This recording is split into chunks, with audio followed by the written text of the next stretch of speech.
Merry Christmas to you. I hope you're having a very incredibly blessed season of celebrating the redemption of mankind, this incredible gift that God gave. And I felt called by God to go through the book of Luke verse by verse from Luke 1:1 until Jesus is circumcised and presented into the temple.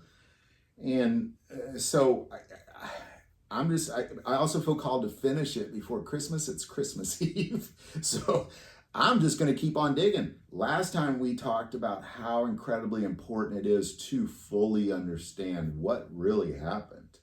This book of Luke literally starts with explaining why it's incredibly important you understand what exactly took place, because everybody else is going to be spreading other stories that aren't true. And we all have been familiar with those stories our whole lives. Things that we've been told happened that did not happen that way. Because Hollywood and Christmas images have shown us things doesn't mean it happened. This is about knowing exactly what happened. And I highly recommend you take time and watch this with your family to show them, because we're doing verse by verse. This is episode 2. Haven't watched 1, go back and watch it. We're just going to pick up where we left off. Luke 1, starting verse 5. There was in the days of Herod, the king of Judea, a certain priest named Zacharias of the division of Abijah. His wife was of the daughters of Aaron, and her name was Elizabeth. And they were both righteous before God, walking in all the commandments and ordinances of the Lord blameless. But they had no child, because Elizabeth was barren, and they were both well advanced in years. All right, I'm going to pause there because, understanding these are the parents of John the Baptist. And understanding who they are is important, because that's a critical piece of understanding who John is. Because I kind of want to go back and read the description of Elizabeth and Zacharias. There was in the days of Herod, the king of Judea, a certain priest. So he's a priest Zacharias, of the division of Abijah. His wife was of the daughters of Aaron, and her name was Elizabeth. And they were both righteous before God, walking in all the commandments and ordinances of the Lord blameless. Okay, let's talk about that for a second, because we're all blameful. Let's start with that. We're all blameful. So what is it that's special about these people? Why did God choose them to send in John the Baptist? Because John the Baptist was the Elijah that Daniel prophesied about. He's leading the way to Jesus. He's laying down the path to Jesus Christ. So here what you have is these people who they didn't do it because they were going to be the parents of this child. They did it because they feared the Lord, period. They respected him and they obeyed his commandments. His commandments are incredibly important. We sit there and I don't know how many times I've heard this idea that somehow Jesus canceled out the Old Testament and Jesus canceled out the 10 Commandments. He did not.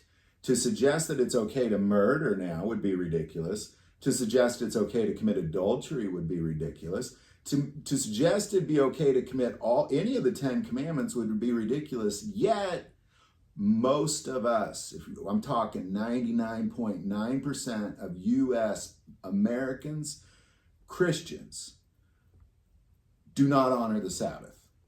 We don't. I bet out of all the Saturdays that I've had in my life, I bet I have honored that 20 times. Maybe 50 at the most. To sit there and consciously think, how can I keep this day holy?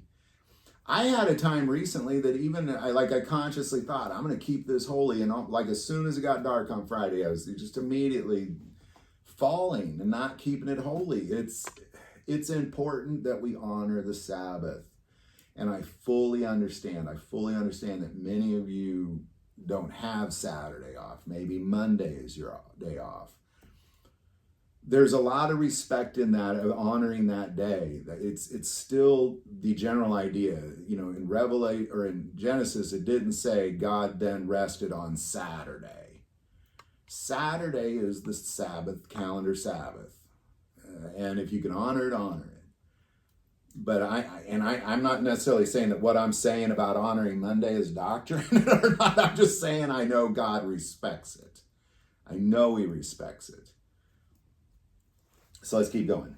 And they're both righteous before God, walking in all the commandments and ordinances of the Lord blameless, not blameless in man, blameless in the Lord. Like the Lord looked at them and said, you are blameless. But they had no child because Elizabeth was barren, and they were both well advanced in years. So it was that while he was serving as priest before God in the order of his division, according to the custom of the priesthood, his lot fell to burn incense when he went into the temple of the Lord. All right, I'm going to stop there because, we're going to get into a whole other thing here, because the moment of the burning of this incense, there's a lot taking place that's extremely important. And I'm pretty sure that a lot of preachers have not talked about how important all that's taking place in this moment is. So when they talk about the Christmas story. So I'm going to stop there, but we're going to keep digging. I got to get this done before Christmas. So I'm just going to try to keep on digging until we're finished. So keep on joining us. This is episode 2.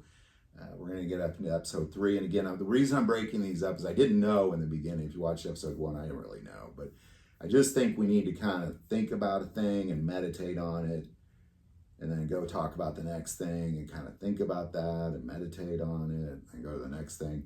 So really what you should be getting out of this episode is the reason that this man and woman, were the parents of the Elijah that Daniel talked about, paving the way for our Lord Jesus Christ. Goodness gracious, what a blessing.